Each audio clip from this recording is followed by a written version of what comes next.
Assalamualaikum warahmatullahi wabarakatuh. Perkenalkan, nama saya Latifatus Zahro dari Fakultas Ekonomi, jurusan Manajemen. Nomor induk mahasiswa saya 19106620044. Di sini saya akan membahas tentang dasar-dasar komunikasi. Berikut penjelasan diri saya. Pengertian komunikasi. Komunikasi adalah proses pengiriman pesan oleh penyampai pesan atau komunikator kepada penerima pesan atau komunikan melalui suatu media dengan tujuan tertentu. Unsur-unsur komunikasi ada 5. Yang pertama adalah komunikator, kedua pesan atau informasi, yang ketiga media, yang keempat komunikan, yang kelima umpan balik atau feedback. Pandangan komunikasi yang berbeda. Jika pandangan komunikasi yang berbeda memiliki konsekuensi nyata dalam praktiknya, maka ada 3 pendekatan yang berbeda dari komunikasi digunakan oleh para manajer untuk antara lain. Yang pertama adalah arrow atau panah, beroperasi satu arah seperti menembakkan panah. Kedua, jika tujuan dari komunikan tersebut baik, maka target akan tercapai. Begitu juga jika pesan yang disampaikan jelas, maka komunikasi akan berjalan.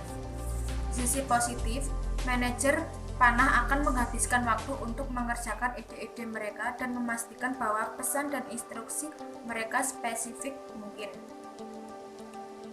Yang kedua adalah sirkuit. Berkonsentrasi pada komunikasi dua arah di mana sangat menekankan pentingnya umpan balik atau feedback dalam komunikasi. Di dalam pendekatan komunikasi ini menekankan pentingnya mendengarkan dengan baik dan kepercayaan pada hubungan saat komunikasi berlangsung.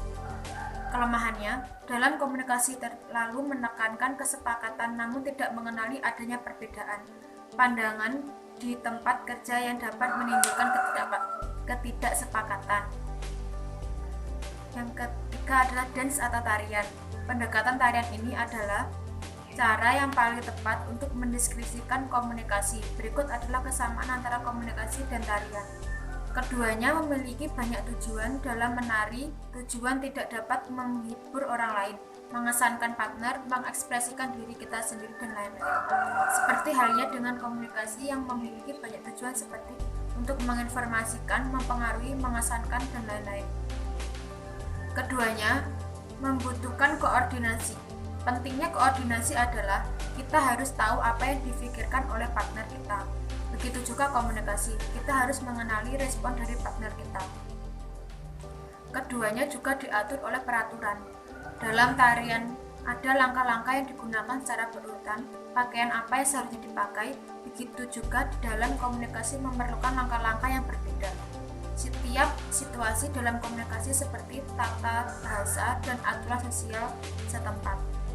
Dari analisis pendekatan komunikasi di atas, sangatlah penting untuk mendefinisikan komunikasi, karena cara kita memandang sebuah komunikasi dan mengartikannya akan mempengaruhi apa yang kita lakukan. Proses terjadinya komunikasi. Proses komunikasi membutuhkan serangkaian kegiatan timbal balik antara komunikator dengan komunikan. Adanya pengulangan siklus komunikasi memaksimalkan pencapaian tujuan komunikasi. Yang pertama adalah sumber atau source.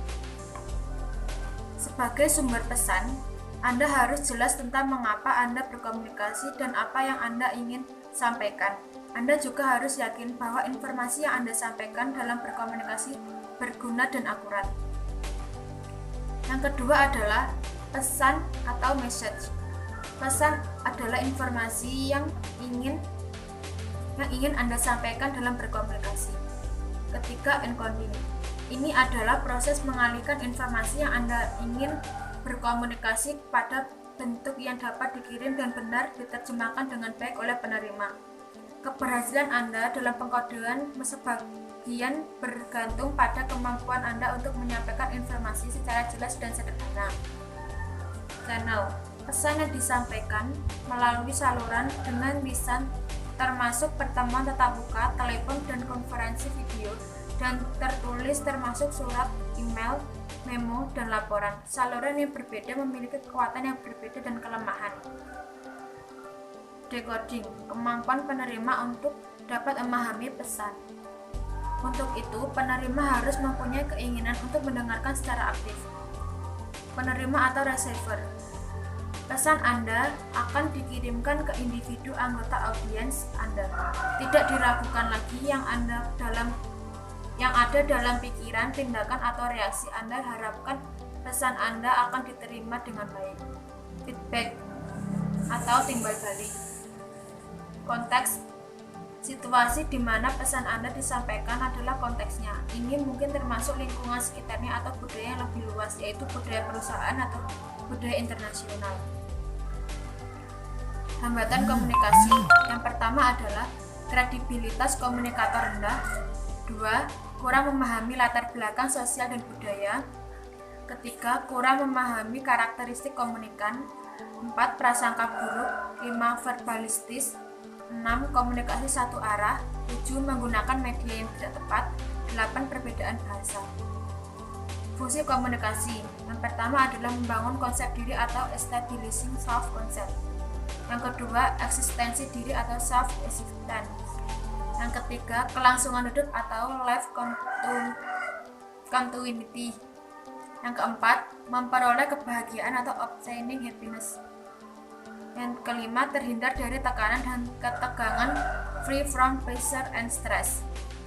Sekian pembahasan saya tentang dasar-dasar komunikasi. Ada kurang lebihnya saya mohon maaf. Wassalamualaikum warahmatullahi wabarakatuh.